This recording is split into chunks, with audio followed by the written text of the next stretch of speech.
Well, there you go. The Drifters, the Magic Moments. It's one of those groups. Jen's in here, and I'll introduce her. The Drifters is one of those groups that was from America, and there's about 15 different groups called the Drifters that go around. Oh, really? Oh, yeah, and they always say the original, but yeah, they buy the name or parts of the name. How is that possible? Doesn't make any sense. Well, because do you remember Jen LRB, the Little River Band? Do you remember Little River Band? I know the Little River Band. Yeah. Yeah. Well, they were Little River Band, and the last of surviving member, I think, was a drummer who bought the name, the Little River Band. Right. So he sold that name to a group, and they go around touring US, calling themselves the Little River Band, and they play all the old Little River Band songs. Okay. Do they sound alike, or? Well, I think so, yeah. But the point is, it's not the Little River Band. No, not at all. Anyway, I digress. We have another drifter in here. Oh, look at that. She's good. We have Mark, who is a nuclear engineer. So that's just improved the IQ in this room astronomically. Exponentially, yeah. Yes. I appreciate that sentiment, but in the short conversation we've had, you're definitely very intelligent. So, you come from Oregon?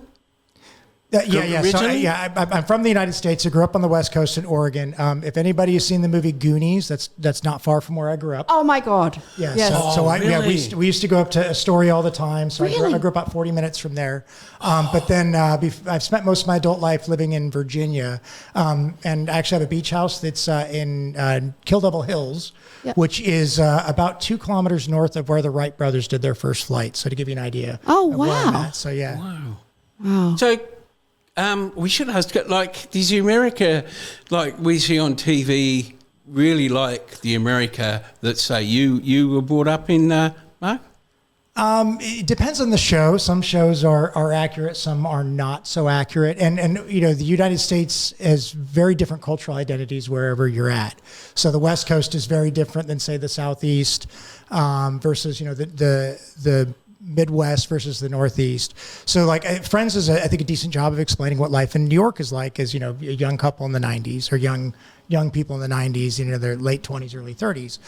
And then if you look at the show Home Improvement was a really good example of what life was like in the Midwest in the 90s. And then Full House was really good of what life was like in California in the 80s.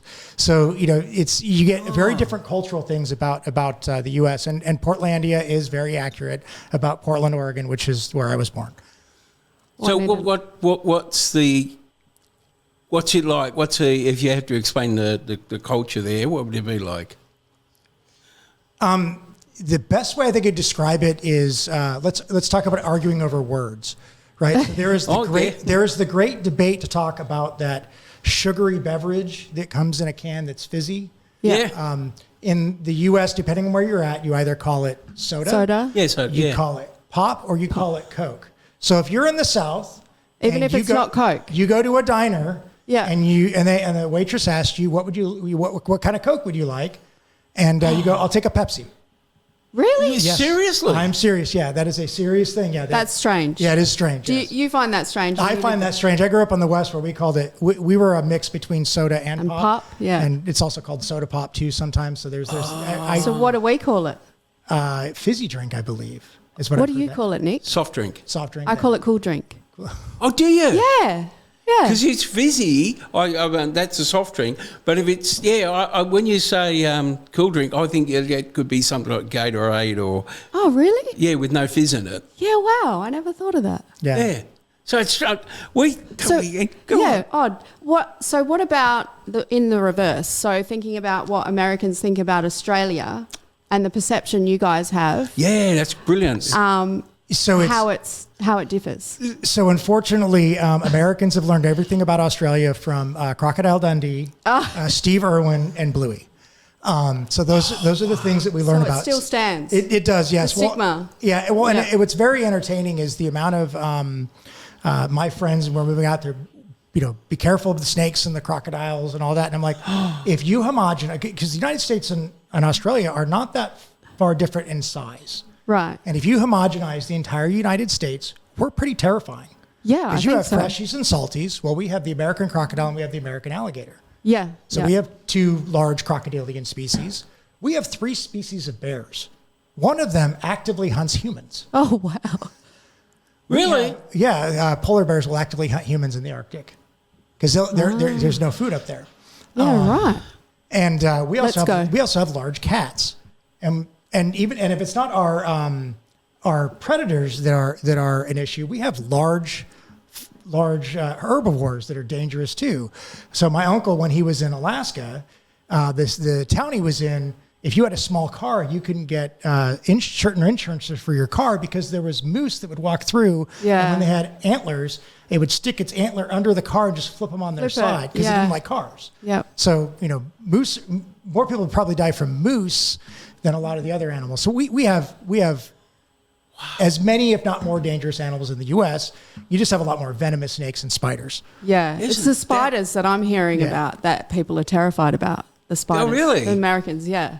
Oh, wow, But how that's many interesting. spiders have you seen? Like big ones? I saw my first huntsman a few months ago. Oh, And it was in my older daughter's room, and she was just terrified. Spiders. Yeah. And I was like, I'm thinking it's a spider, right? I walk in, the thing's like the size of my hand. I'm like, oh, that is a spider. And I used They're the Hoover harmless, and but they are harmless. yeah. They are, aren't Yeah. they? Yeah, and you get those little small ones, funnel webs, which are really small and they're deadly. Yeah, it's crazy. Yeah. So we have, it's just fascinating. Yeah. We could talk all day about this. I could, honestly. Yeah. Mark, can you just, Mark's from America, obviously. Really? I hadn't noticed. Oh, yeah, very funny. I just love Mark's first comment when he was talking about, if you want to say it, about the bombing of your first. Remember?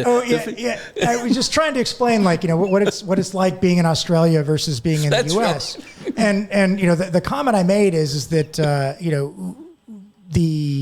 because the U.S. supply chains are so integrated, we are such a large consumer of fuel that and the amount of wars and conflicts we've been in, it's like, oh, we bombed Iran. That's just another conflict, right? I mean, and that's, and I understand I'm not pro-war. I want to make sure I'm couching that, but it's just, I did 20 years in the U.S. Navy.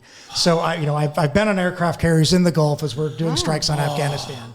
So that's been part of my, nature, right? I mean, I was in, when I was in basic training in the 90s, we had the bombing, there were bombings in Africa.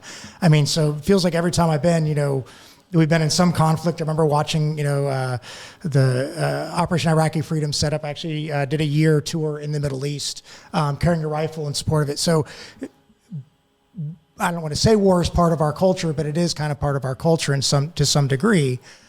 Just from what I've experienced, maybe it's part of my culture because of spending 20 years in the U.S. Yeah, I think Yeah. so. Not part of mine. Not part of mine. Yeah. No, it's funny. Yeah, there's a question like being involved, like you're taking what you say about being involved in wars and it's part of the culture. How do you find it if you were to think that the US may be incorrect in bombing or attacking a country, and you think, it doesn't sit well with me, I don't think we should be. How does that fit with the Navy, that's your job, son, you've got to do it? Well, so we have very strict orders about what we can and cannot violate, right? So if there's an illegal order, meaning, we can disagree with the reason why our country is going, but however, they use lawyers and whether it's legal or not, right? And so we are not allowed to not follow orders unless they're illegal. That would be really hard. It is. So if you disagree with something, you still have to do it. Geez, that would be difficult, wouldn't It it? is, yeah. Well, and that's part of and that's true of every military, right? If you disagree, Yeah, with something, so long as it is legal, right, you have to follow. That's just the nature of military. That is a very hard thing to do. Yeah, wow. Yeah. And you lasted 20 years doing that. Yeah, 20 years, 4 months, and 2 days, but he's keeping track. Oh, So the most obvious question, Jen, which I probably should lead to you, but you've got to ask the most obvious question. Why have you come to Australia? Well, so like any good bloke with an accent like this, I followed a girl. I love this. Yeah. So now I didn't follow. Now my wife is not Australian, but my wife got the opportunity with her company to come out and support AUKUS. And so her company, I don't have the liberty to say what company she works for because it's not. But so her company is deeply involved in the defense sector with the nuclear-powered submarines for the United States. And so I got the opportunity to come out here and support that. And then I just happened to land with this great company called UBH Group. So an Australian company. And what's really fascinating is that it was founded by 3 gentlemen that were Australian Army Special Forces in communication systems. And I remember having my first interview while I was still in the U.S., knowing I was coming out here. And they had all this experience with L3 Harris. Well, at the time I was working for the United States Coast Guard, and I actually managed a $57 million contract for L3 Harris in communication systems. So we were nerding out about communication systems. So it was pretty fascinating. It was a lot of fun coming in and seeing that. How have you adjusted to the job here and life here, Mark? It's a real challenge. Australia has a real steep curve to get ready for these nuclear submarines. This is very different from anything Australia has ever done in its history. Australia is the first. If this goes through, Australia will be the first nation on the planet to have nuclear-powered vessels without a commercial nuclear program. Okay. Wow. Now I'm worried. Should I be worried? I don't know. Should we be worried? That's a good question, Jen. Don't be worried. And this is the reason why, is that, these submarines, the first ones that will be coming are one operated by the U.S. Navy and the Royal Navy, which have impeccable safety records with nuclear submarines. Right. And that's their babies. Right. And you're not going to give, let's say that you're going to, provide, someone your baby. You're going to make sure they have the pram, they have the stroller, they have nappies. All the safety equipment. Right. And they have all the stuff to be ready. The U.S. and the United Kingdom are not going to let Australia fail in that regard from a safety perspective, because that impacts them. Yeah. Not only does the U.S. and U.K. want Australia to succeed from a nuclear safety perspective, so do nations like Mexico, Brazil, Ghana, Egypt, UAE, China, Japan, South Korea, Russia. They want you to succeed because that impacts their power and many of them their navies. Yeah. So why Rockingham, though? Why Rockingham for this stuff? So it has to do with, the sub bases out here. Right. So the only pier that is certified in Australia to host nuclear submarines is in Stirling, HMS Stirling. Right. So for the purposes of that, so the other piers you can have them there, but you couldn't do the same level of effort. Right. The other is that when you look at where Perth is located on the map, I saw someone adjust the map to where Perth is at the top of it, and it makes it very obvious why from a strategic perspective. From a global kind of Yes, view. from a global strategic perspective. Yeah. Perth is actually very centrally located in the Indo-Pacific region. Doesn't feel like it, does it? No, it doesn't. It feels like I kind of like the thought of us being far away from places. Yeah, but it's just quite strange because, again, we talked about it before. Us being central to anything does not seem feasible. No, you think, Perth, it's an outlier. Okay. I mean, nobody knows where Perth is. So in a water aspect and where you position the globe, we're in a good position. Yes, well, and this is historic even. The largest submarine base in the history of the planet was in Fremantle. Wow. During World War II. There were more submarines in Fremantle than there were anywhere else. They were almost all UK and US. But, so we're learning things. Wow, no. I feel like you're tapping into So this sounds like it's going to put us on the map, like actuals. You've always been on the map. Yeah, but, I mean, you had to position the globe so we're in a different spot so you could see that. It was an event hosted by the First Sea Lord, which is the Chief of Navy for the Royal Navy. And the event that I saw where they did that, I was like, that really makes it understand, right? And I'm an engineer. I'm not a strategic guy. Yeah. Right. I'm not a warfare officer. I'm a ship driver. I have driven a ship, but it's very interesting when you see where Perth is when you look at it from that perspective. With Rockingham, with Henderson, there's just huge opportunities. There is, for all of that. When I flew over the other week, when I flew the plane for the first time, I was checking out all these places. Oh, really? So, it's very cool to watch it from the air and see what accessibility they have. Jeez. Yeah. So, Mark, what does a nuclear engineer do? Good question. Paperwork. So it's a nuclear engineer. That is a hard. Depends on what your role in engineering, right? Yeah. So you may have an electrical focus. So we have, it's a nuclear from a nuclear submarine perspective. We have, 4 real distinct operations that actually 5 when you think about it. So we have electronics, we have electrical. So electronics meaning, your circuit boards, computers, stuff like that are used to monitor and operate the reactor.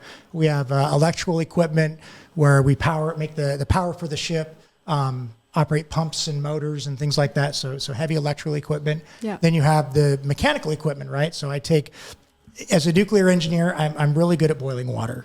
I'm a fancy tea kettle. That's what I do. I boil water for a living. I just use a very magic rock to do it. Yeah, wow. So I boil water, right? And so we boil that water, turn it into steam, and I use that steam to turn a turbine. That turbine pushes the vessel through the water, and it makes electricity. And then the other thing is that, we've got water, so we've got chemistry to manage, and then because of the nuclear reactor, we've got radiation to manage. Wow. Yeah. So it's not a glorified admin person doing paperwork like you made it out to be. Yeah. That's a lot of paperwork to make. And the thing, when I say the paperwork is that the paperwork is such an important aspect to demonstrate to the public why we're being safe. Yeah, okay. Right? That's the way that we demonstrate to the public whether we're tracking the amount of radiation each worker receives that goes into reports. By the way, the average operator in the United States Navy received, I think it was 3.4 millirem of radiation, which is 0.034 millisieverts of radiation, which is a little bit more than 1 dental x-ray. And that's for 1 year of operating nuclear reactors. Yeah, I was actually just thinking that. Yeah. So did you have to study to become? I mean, is it obviously? Yeah. I mean, a lot. How long is the study? I love talking about my training pathway. But so I joined the Navy at 18 years old to be a nuclear engineer, and I spent 2 years in training before I ever went to a submarine. Right. So you go through your basic training, which is in Great Lakes, Illinois, for everyone in the U.S. Navy, where they basically teach you how to be a snot-nosed kid from high school into being a sailor, right? So that's just the standard. Every sailor in the U.S. Navy does that. Yeah. And there's equivalent for the Royal Navy, there's equivalent for the Royal Australian Navy, and actually all military branches. And then from there, I went to South Carolina, where I went through 3 different phases of training. My first phase of training, we call it A School, which is my technical training. That's where I was focused on the electronics. And so I did 6 months of training on how electronics work. Right. And that's run by the United States Navy. And then in that same building, just across the hall, I went through my nuclear power school. That schoolhouse is actually that part of the training is run by the Department of Energy from the United States. So I learned how a nuclear reactor works. Right. And then I went to a submarine that was converted for training purposes. The nuclear reactor still operated, and I learned how to operate a functional nuclear reactor on a former submarine. Yeah, right. Wow. And there are Australians that are doing that right now. So you're like a real-life Homer Simpson. Yes. Yes. Yeah. Yep. I am a real-life Homer Simpson. Yes. And by the way, Homer Simpson worked at a commercial power plant. He was operating switches, which means he has a license, which means based on current rates of a licensed reactor operator in the United States, he's making about $350,000 a year. Wow. Well, they should have done their homework a bit better, shouldn't they? So, a question, you said there's a lot of paperwork, right? Now, with the advancement of things like AI, is there a way that your paperwork can be taken or whatever? Fast-tracked? You mean like deciphered easier? Yeah, deciphered, and also can people who want to do the wrong thing get information through public documents and things? Yeah, well, given there's a lot of paperwork and a lot of communications, hacked, if that's a word. Oh, yeah. So, that's a great question. And good thing I have a master's in cybersecurity. So the way that the systems are set up on the submarines and even commercial power, so you have the communication is one way typically.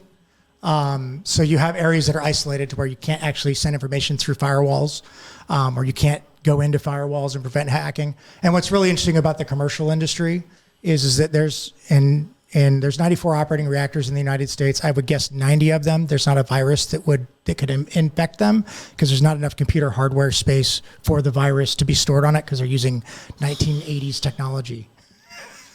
What? Really? Yeah, it's a lot of that stuff is it's old analog style systems. So meaning I have to flip a switch for a pump to operate. It's not. There's not the And computers. is that a safety thing? Yeah, a lot of that is a safety thing. Right. So it's making sure that's safe. Yeah. Can I ask you one Hey, as side many note as you like, question? Ben. Are you using Apple or Android for your phone? I use Apple, and the reason why I use Apple was I actually had to write a paper for it for my master's degree, and I wrote it on the Samsung. And after learning what Samsung, because of the open source, and you can actually because your apps, you can actually be backdoored through applications, and Apple does not have that because of their non-open source code. Yeah, that's why well, not in that word. No, it's interesting. Yeah, it is. It's interesting. They're easier to hack and they're easier to reverse things. Wow. Yeah. So, Mark, how long are you here for? Yeah.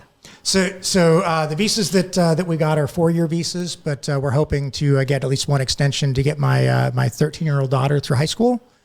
Okay. So then we're planning on going back. The ultimate goal of AUKUS is to get this truly to be Australian sovereign. Yeah. I don't want this to be this is a U.S. comes in and becomes Australia's military, because I don't think you want that. And I don't think the U.S. wants that either. I think at the end, the U.S. just wants Australia to have that capability, to be a good partner, and be able to support all that. Yeah. You're supposed to put your phone on silent, I believe. I believe so, Nicholas. Yeah. That's when you get the Nicholas. Yeah, I know. I should have turned it off. I thought it was off, but it wasn't. I'm in trouble. You've got an Android, hey? Yeah, I do. Jeez, that can be painful.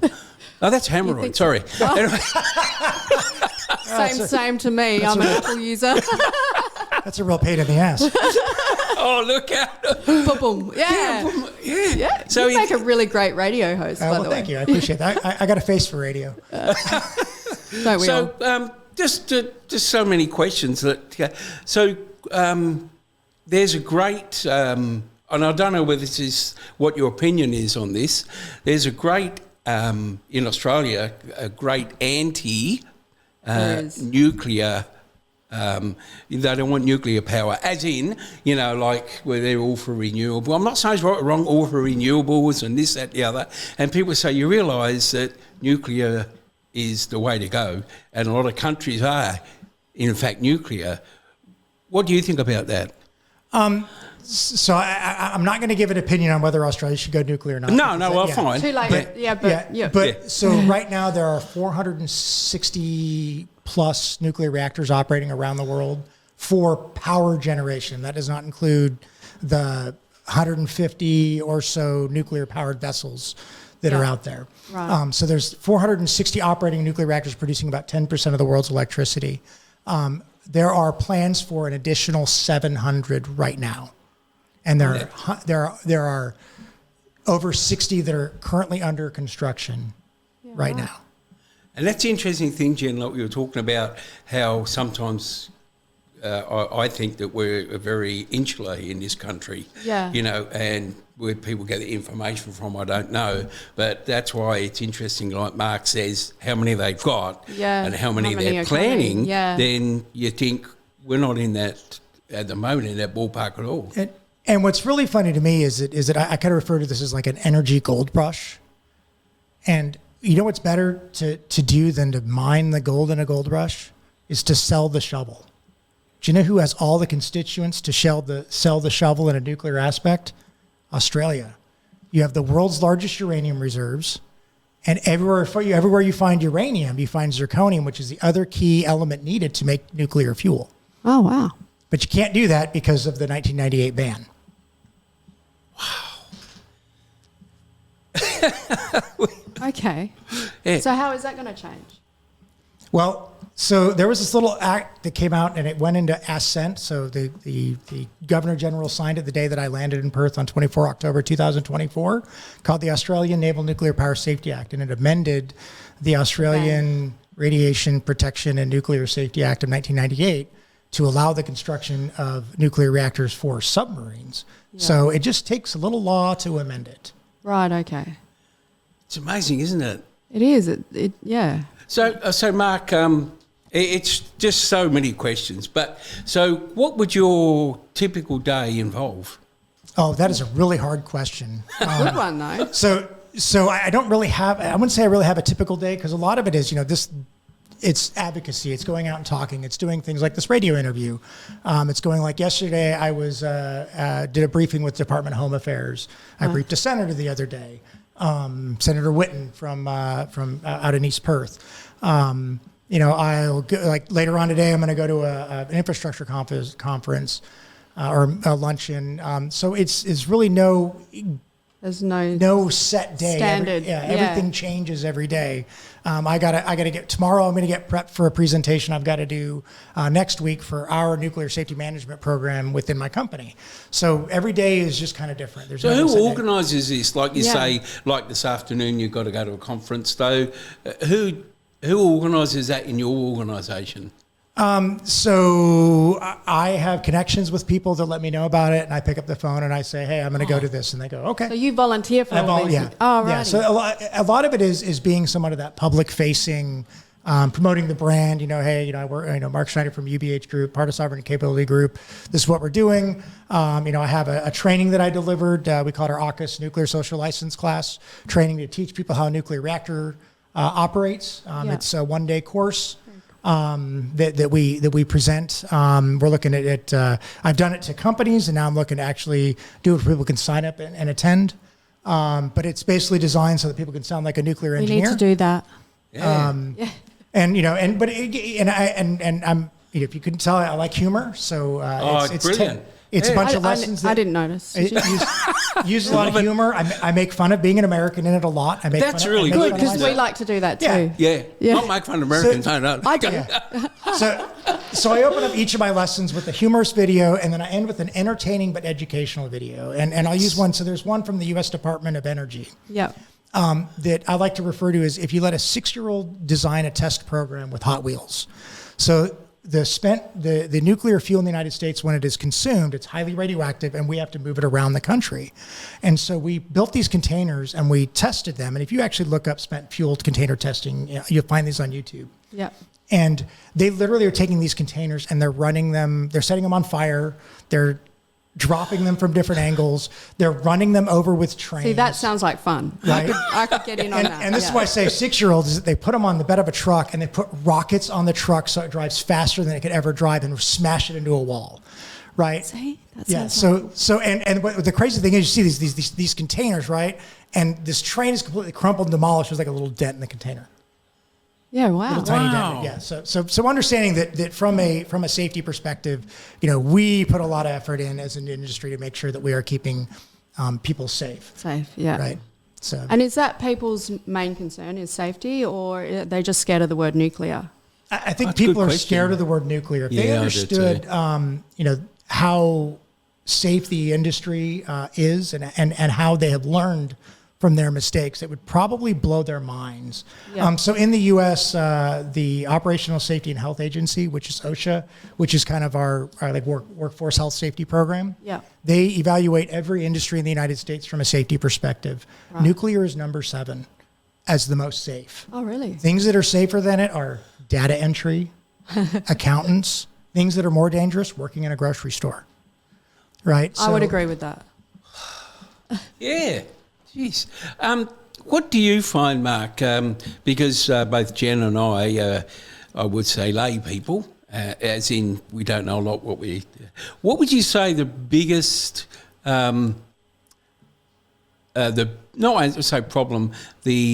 thing that you find we are most ignorant of? A misconception, maybe. Yeah, the misconception. Yeah, I think the biggest misconception that I have seen is that any amount of radiation is dangerous, and if that's true, then the sun is killing us, because on average, Oh, it's not. It's not. no. On average in Australia, you get 1.7 millisieverts of radiation annually from the nuclear reactor in the sky, which we call the sun. It's a big giant nuclear reactor, and it took me 23 years to get 10 millisieverts of radiation from nuclear energy. And in my 20 years of naval service, I only got 2.5 millisieverts of radiation. And what's dangerous, is considered? 1,000. Yeah, right. In what's known as an acute dose, so less than 1 day. My largest single dose of radiation in a single day is from the dentist. That's just, I mean, It's mind-boggling, really. I think that's a people thing. that don't know anything about it, really. No. Or if you get, like, so I have a daughter when she was 6 weeks old that she got a CT scan and she received 50 millisieverts of radiation in 20 minutes at 6 weeks old. So you did the math then, didn't you? Yeah. To see if that was Because- safe. Yeah. Just through natural birth. Well, no, from So a 6 CT weeks. scan. Yeah, that's what I mean. CT. It's got a CT scan. Got a CT scan when she At was 6 weeks old. 6 weeks old. Because she had a medical condition, so she had to be evaluated, right? Now, that CT scan saved her life. And then the one when she was 3 also saved her life. So she has 10 times the radiation exposure that I have. Wowzers. Just through a CT scan. Yeah, just from 2, yeah. I've had so many of those. I feel... Now understanding that hers were quite a bit older, so depending when you got your CT scan, they're now about 1/10 of that amount. Oh, okay. So, All right. so Yep. now understanding that the amount of radiation you get, there's actually studies that are saying that we may not be getting enough. Really? Isn't it just... I should be glowing because I get scans all the time. But you are, Jen. You're... Oh, that's the Botox. No, I haven't had any yet. I like to say I'm radiating, but So, how have you... I mean, we talked about... I mean, it's a fascinating subject. It really is. Yeah. You know, and that's the thing. What you'll end up. We end up. I know we're the same in America, but we'll end up on the news about Mrs. Jones from Subiaco has lost her cat up the tree, and that's like a headline. Cat up tree. So, in America, is it like that, or is it news? I think we probably have a lot more news, if you will, but that's just because we're 13 times the population. Of course. And But so the same size. same size, right? Yeah. And so what makes a national headline in Australia might make the local news in the U.S. just because of the population. Yeah, size. population. Yeah. And so we do have a large gun problem in the U.S. And so that takes up a lot of our news. If there was some kind of shooting incident that occurred.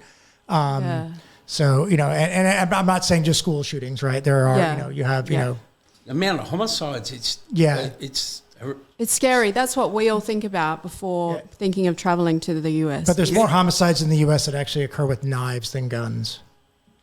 Yeah, right. So how did you know you wanted to do this as a job? Because you started it at 18. Was that something you knew going through school? This is what I want to be? So when I was in year 11, I was taking physics. And so this is my shout out to Mike Fitzgibbons, who was my physics teacher in high school. Oh, yep. He showed us the chart of nuclides, which you all know the periodic table. Yep. Right. So the chart of nuclides is the nuclear physicist versions of the periodic table. So you know how you have hydrogen up in the upper left, right? And you have hydrogen, and you have helium. Well, in the chart of nuclide, there's 7 hydrogens. So you know how the numbers are not even when you look at the atomic mass because that annotates the different isotopes. Yeah. So hydrogen should be about 1 atomic mass unit because it has 1 proton. Yeah. But when you have hydrogen 7, it's got 6 protons in it. Or 6 neutrons and 1 proton. Right. So therefore it weighs almost 7 times as much. So that's where you get those weird 1.00 numbers. Yeah. And so you learn how radiation works and how elements change. And I literally... So that sparked something in you. Yeah. Well, I perform alchemy. That's what my job is. I literally perform alchemy. So when I take uranium, and when it is done, that uranium is transmuted into these different elements, whether it's broken into smaller items that become, say, cesium or rubidium, or it gets absorbs a neutron if it's uranium-238, then it becomes plutonium. Yeah. It's all happening at this very microscopic level, but I am literally creating new elements from existing elements and destroying matter in the process. That is cool. hey, jeez. Yeah. Yeah, it's so do you find that? I know it's a sort of a random question. They're my favourite, by the way, Nick. I love random questions. Random questions are the best. So how do you find the intelligence, how people in Australia absorb what you're saying? Are they relatively sharp, or you find it a little bit harder? Are you talking to get just Rockingham? Or? So it's like anything, and I don't think this is not. There's nothing cultural about, I think, learning. Intelligence. Okay. Yeah. I don't think there's anything cultural about that. I think what it comes down to is that if people are interested, they want to learn. Correct. Yeah. Yeah. Right. Absolutely. And so because I know that I've delivered my training personally to a welding company, and they went and they reached out to a U.S. company, ended up with at the big Indo-Pacific conference that's out in Sydney. Yeah. Ended up with a 40-minute conversation. The previous Indo-Pacific, prior to my training, they got a 5-minute conversation, so they could speak a language they had a reason to learn. Wow, that's cool. When I was at the latest Rockingham event, which I know that that's how I got connected with this. With Tris, yeah. I went out and I'll talk with anyone. And so the Stop AUKUS people are out there, and I was chatting with them. Yeah. And they were willing to listen, and they were willing to learn. And because they were very afraid of the submarines and the radiation. And when I told them, well, here's how we operate these submarines. Yeah. And when we pull in, we shut them down. We shut the reactor down. That reactor shut down usually within a couple of hours of the submarine pulling in, because we want to go home, or we want to go out in town, because we have to be all in the ship when the reactor's online. Yeah. So if we shut it down, we can go to reduced watch stations, and it's, So did you change any of their perceptions? Did they take any of that on board, the safety? They did. They were no longer, I think, as fearful of the submarines after that. Yeah. I mean, they're not going to be for AUKUS, and that's never my purpose. My purpose is to get them Give them to awareness understand, right? and understand. And they can be completely against. And I think the question, it came down to, we don't like the decision our government made. And I go, well, that's not mine to answer. That's not yours, yeah. And No, I know what you mean. Yeah. I'm just here to, and I told them, I said, I think that we're more aligned than you think we are. Yeah. I said, you don't want these submarines here at all, but that's not the decision that's been made. Right. If they are here, you want them operated safely, and that's what we both want. And so that's where chatting with you would give them some kind of peace of mind, regardless of And the big thing that I can tell them is that I don't represent the Australian government. I don't work for the Australian Submarine Agency. I don't have a contract with the Australian Submarine Agency. In fact, I go to events and I ask the Australian Submarine Agency questions that are very hard, and they don't like that of me, and I don't care. That's my job, is to make sure that this is being done safely. Again, I don't represent Australia. I don't represent the United States. In my case, I like to represent the international nuclear community, because I know South Korea cares that this is done safely. So what if people were to turn around and say, why Rockingham? Why do we need this? Why do we need the submarines? That is a really good question. And from I think that, and this is me regurgitating what I understand. So this is not necessarily an opinion. Right. So I'll shut my ears for that sound. When you hear from the Chief of Navy, when you hear from the Minister of Defense, this is about deterrence, about being able to maintain shipping. Nuclear submarines give you an edge. One of the things that the way we operate a nuclear submarine is very different than a diesel electric submarine like the Collins. So the Collins class submarine, if I go to travel somewhere, they're very slow by comparison. Yeah. So it takes a long time for them to get there. And they have to come up, and they have to what's called snorkel. So they have to come up shallow so they can recharge the batteries using the diesel generator, because they only last for so long. So every time you come up, you're at risk of being found. A nuclear submarine, on the other hand, I put that reactor in there, it lasts for 33 years. So I don't have to refuel. Yeah, wow. So I only come up shallow so that I can We need that in cars. Radio comms. Yeah. We need that in cars. Wow. Yeah. Yeah. So how fast does a nuclear, or would a nuclear submarine, how fast does it go? So the actual top speed is classified, so I can't tell you that. Oh, no, okay, well. But I was waiting for that answer, actually. Yeah. But I believe the top speed that I can say for a Virginia class submarine is in excess of 30 knots. Whatever's on Wikipedia is what the number is. Okay. So, wow. Is that faster than the diesel generator? It's like twice as fast. Yeah, okay. All right. And understanding that we steam, meaning that our normal speed of operating is called standard belt, which is 15 knots. Right. Which is very fast for a submarine, for a Collins class submarine. I know when I was talking about going 1/3 belt at 5 knots, and that's fast for 1/3. I'm like, oh, is it? Jeez. Yeah. We call that slow. What about the cost difference between the old submarines and the nuclear ones? And then the maintenance thing. The nuclear submarines are much more expensive. Yes. But, then again, Ferrari is also a lot more expensive than, a little Honda Civic or a Toyota Camry. So it's like the Tesla of submarines. Yes. I just lighthearted. Can I ask a lighthearted question? Yeah, of course. Yeah, I love lighthearted questions. Is there any food that you miss from America that you can't get here? Yes, and that is Australians don't know Mexican food. I'm sorry. Oh wow. Yeah. Yeah, right. Yeah. Do we do any food good here? Oh, you can be honest. Oh no. Yeah. There's the number one food that Australians do better than anywhere that I've been on the planet is chips, hot chips. Oh yeah. Experts at that. Let me tell you, I have put on I actually watched this Food Wars thing yesterday, and they were comparing chips. I have put on 15 kilos because of the hot chips. I'm just telling you right now, Australia can use some hot chips. Yeah. That is like, yeah. Yeah. Do you use ketchup? What do you do?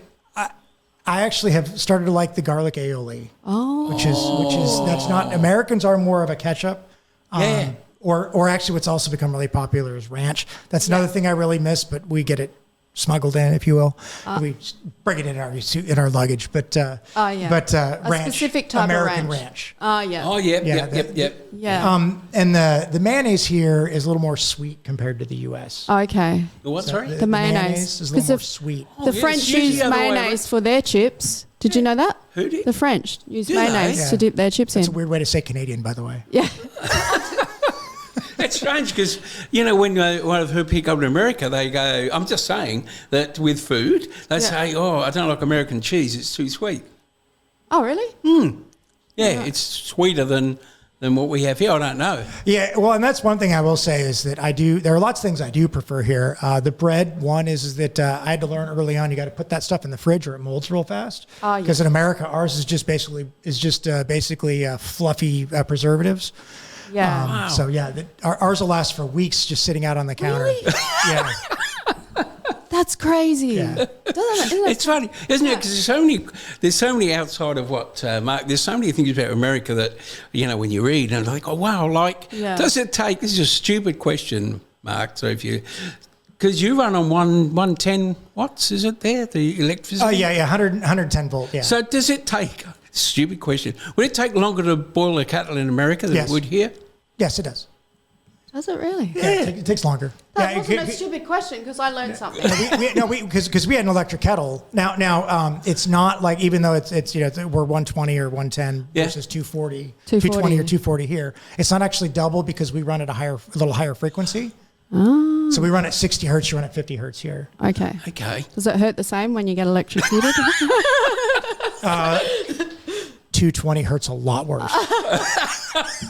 I have actually been electrocuted once. Oh, really? Yeah. Yeah.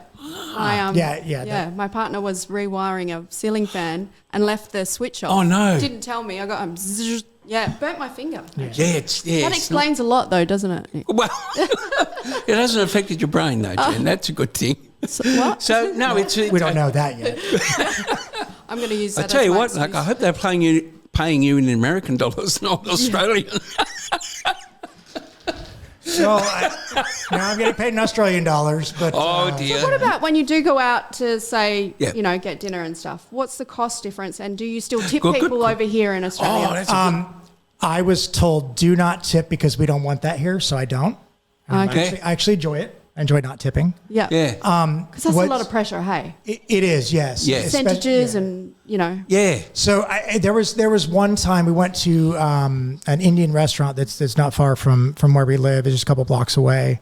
And we went and we ate there, and I got the bill, and it was because I used my American Express, which is an American credit card. Yeah. And so when it pops up on my phone, it does the conversion into US dollars for me. Okay, this is it. And it was I think $74.99 US dollars. Yeah. For that same meal in the US, I'd have paid $150 plus tip.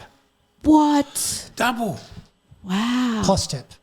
That was a good question. Yeah. It was, yeah. So now there are certain things that I've found that overall food prices are better. Beef's about the same. Lamb is about half the price because we don't eat as much lamb, and I love lamb. Yeah. Yeah, same. So overall groceries compared to the U.S. are cheaper. Cheaper here. With no cheaper food here. stamps either, still cheaper. Wow. Yeah. And then now petrol is much more expensive here. Yeah. Because you pay by the liter here, and we pay by the gallon over there. Yeah. And we're about half the price for petrol. And then the other thing that's much more expensive here is housing. So absolutely. The house I lived in the US would probably cost about $5 or $6 million here. And it's less than $1 million in the US. So, but it's our construction methods, right? So here it's literal brick and mortar. Over in the US we call it stick build, so we use wood. So we frame with wood, and then our houses are all built out of wood. Yeah. So they go up very quickly. So there's near where I live in Australia here, they've been building this complex, and they've been working on it for 1.5 years. In the US, they'd be on their 7th complex by then.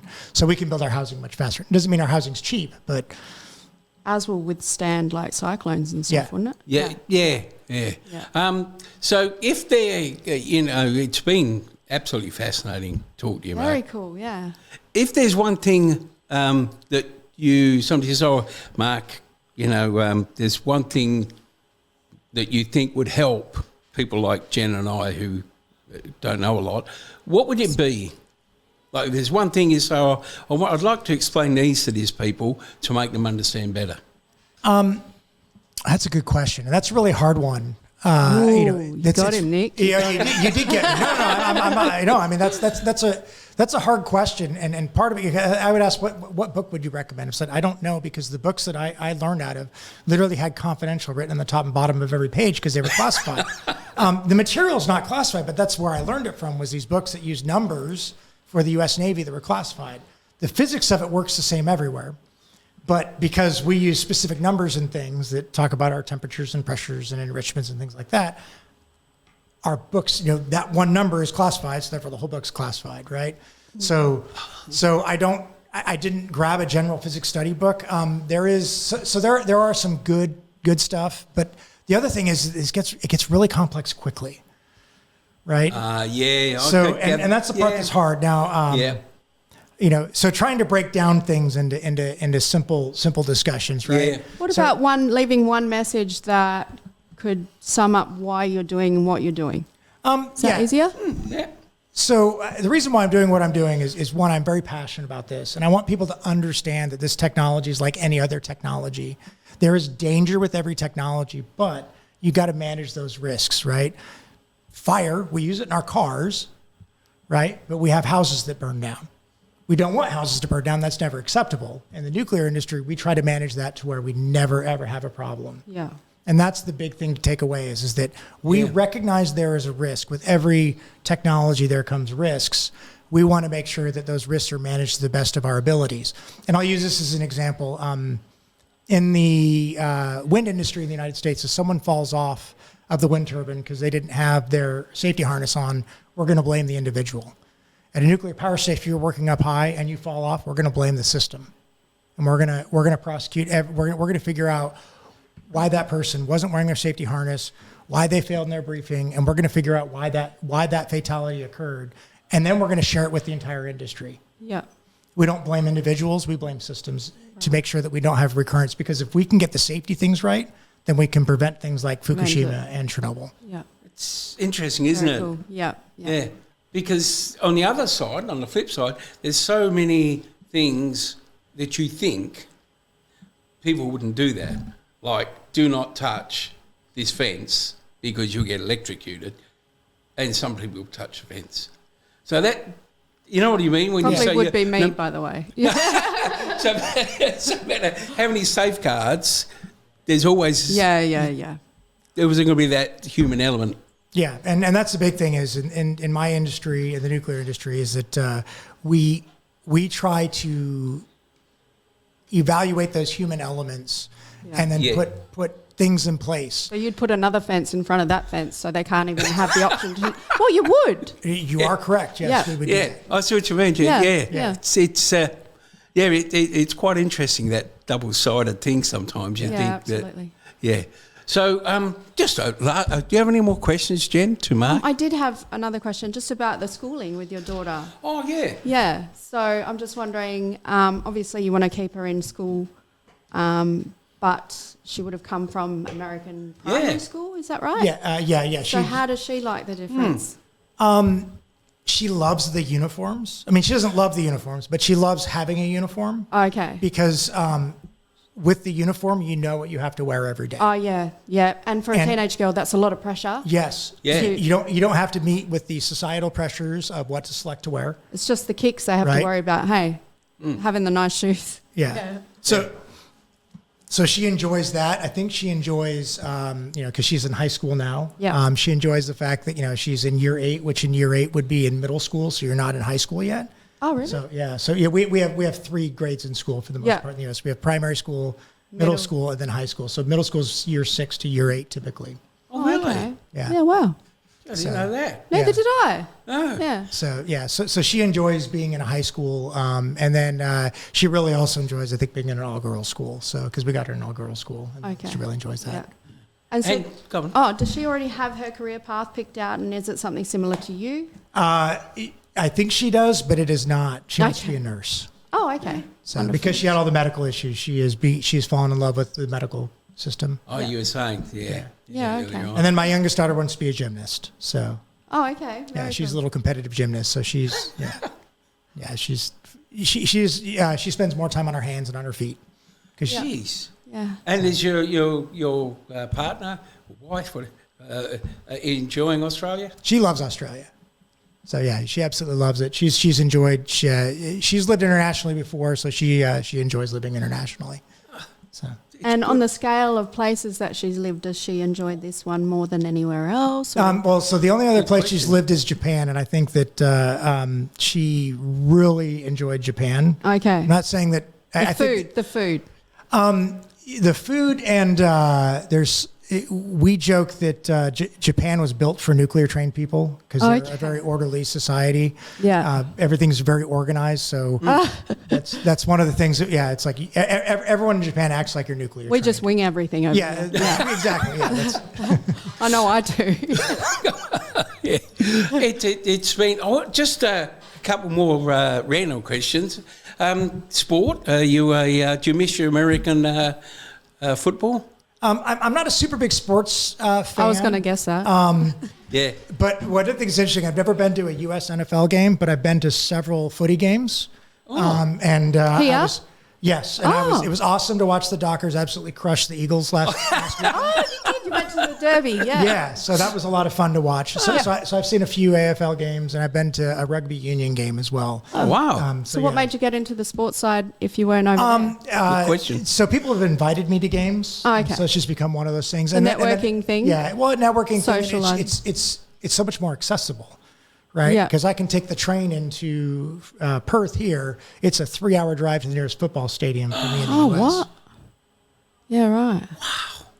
That must be why they have the football nights and everyone has that ritual because it's not accessible. It's not as accessible, yeah. When you look at, because again, the U.S. is large. Yeah. And we have a lot of teams, but our population is not as concentrated in those areas. Yeah, okay. Yeah. So. And music, Mark. We like seeing a bit of a music. Question, yeah. Oh, music. Oh, let's see here. I grew up loving, the likes of Metallica and Megadeth and AC/DC. Yeah. Love Akadaka.